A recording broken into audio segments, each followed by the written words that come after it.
ilmu menghomogenkan pakan sapi. Menghomogenkan pakan sapi merupakan proses menciptakan campuran yang seragam dari berbagai bahan pakan, sehingga setiap bagian ransum memberikan kontribusi yang seimbang terhadap kebutuhan nutrisi sapimu bolo. Berikut adalah beberapa teknik untuk menghomogenkan pakan sapi. Nomor 1. Analisis nutrisi bahan pakan. Lakukan analisis nutrisi pada setiap bahan pakan yang akan digunakan. Ini mencakup kandungan protein, serat, energi, mineral, dan vitamin. Dengan begitu, bahan-bahan ransum pakan sapimu dapat kamu kontrol dan memudahkan proses evaluasi di masa yang akan datang untuk menyesuaikan kebutuhan dan keinginan ternak sendiri maupun konsumenmu bolo. Nomor 2. Perhitungan ransum. Berdasarkan analisis nutrisi, hitung komposisi ransum yang dibutuhkan untuk memenuhi kebutuhan nutrisi sapi sesuai dengan fase pertumbuhan atau tujuan produksi. Misalnya, ransum sapi untuk pertumbuhan, ransum sapi untuk produksi susu, dan ransum sapi untuk pemeliharaan. Walaupun sebenarnya ini akan memakan waktu, tenaga, dan biaya yang tidak sedikit, namun ini akan memberikan keunggulan saat kondisi komoditas pakan di pasar berubah-ubah yang tentu akan mempengaruhimu dalam menyusun ransum bolo. Nomor 3. Pemilihan bahan pakan. Pilih berbagai bahan pakan yang mencakup sumber protein, serat, energi, mineral, dan vitamin. Pastikan ketersediaan bahan pakan sepanjang tahun juga ya bolo. Sebagai peternak jangka panjang, memiliki gudang pakan adalah sebuah keharusan bolo. Manfaatnya dapat kamu peroleh saat ketersediaan bahan pakan sapi mengalami kelangkaan di pasar, sehingga antisipasi ini sudah bisa kamu prediksi jauh sebelum hal ini terjadi bolo. Nomor 4. Penggilingan atau pencampuran. Gunakan penggiling atau mesin pencampuran untuk menggiling dan mencampurkan bahan pakan.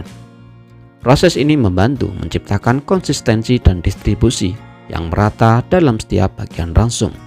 Meski dalam prakteknya, memiliki penggilingan dan pencampuran masih jarang ditemui di peternakan sapi kita ya bolo.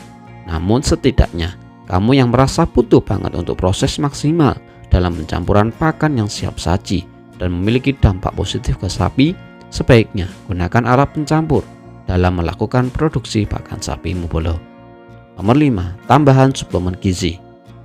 Jika diperlukan, tambahkan suplemen gizi seperti mineral atau vitamin untuk memastikan kecukupan nutrisi. Ini tidak wajib bolo.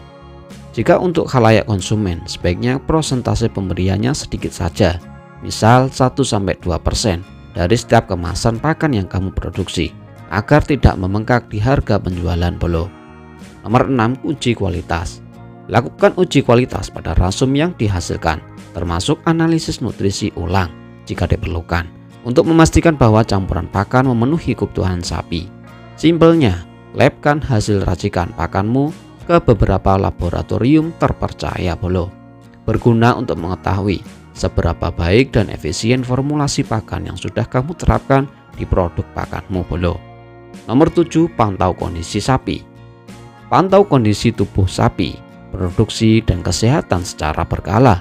Sesuaikan formulasi ransum jika diperlukan berdasarkan respon dan kebutuhan sapi. Penting untuk mengecek efek langsung hasil pakanmu ke sapi bolo dalam kurun waktu yang bertahap, misal seminggu kemudian setelah pemberian, sebulan kemudian, dan seterusnya.